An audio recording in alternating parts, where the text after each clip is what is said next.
Então, quando a gente pensa em autocorreção, não significa que eu não precise mais de um professor, mas significa que eu posso ter uma ferramenta a mais para não repetir pequenos erros, para conseguir melhorar a execução dos movimentos de base do balé, para que o meu professor possa me ensinar passos novos, para que o meu professor possa me desafiar em sequências mais difíceis.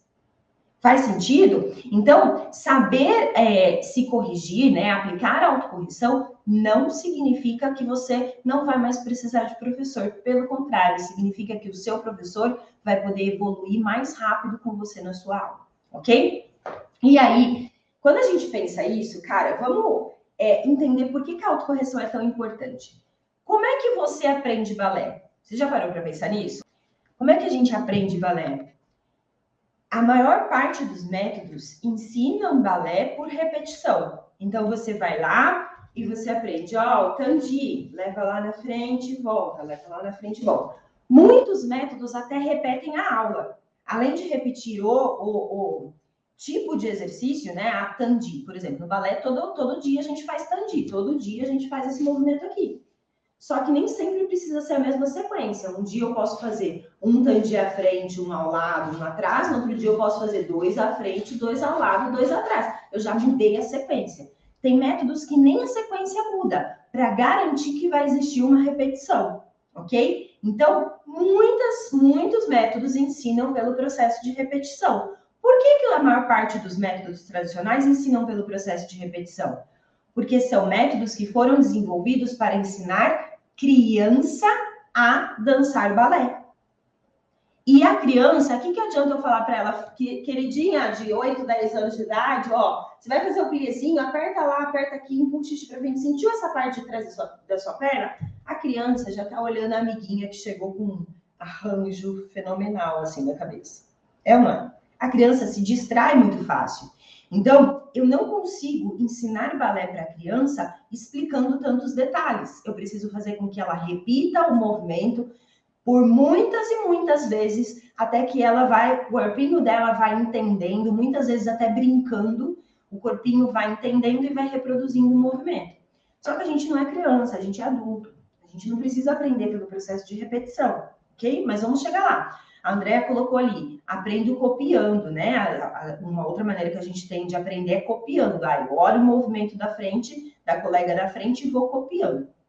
Cara, isso é um grande problema, porque você não sabe onde ela está colocando as forças. Da mesma maneira que você não sabe o seu professor onde ele está colocando as forças. Se eu não falo para você que no demi-plié eu estou colocando a força lá no meu dedinho do pé, você jamais ia saber, porque não dá para visualizar, sim? Então, copiar ou repetir o movimento, a gente consegue aprender, mas não significa que a gente vai aprender copiando da maneira ideal, sentindo realmente o meu corpo e repetindo o movimento, também não dá para eu afirmar que eu vou realmente colocar as forças no lugar correto.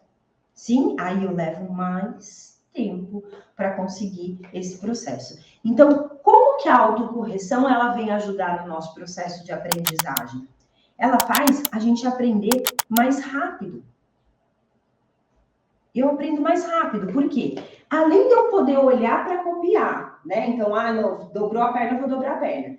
Além de eu poder repetir várias vezes o plié, eu ainda acrescento a minha sensação corporal durante esse movimento.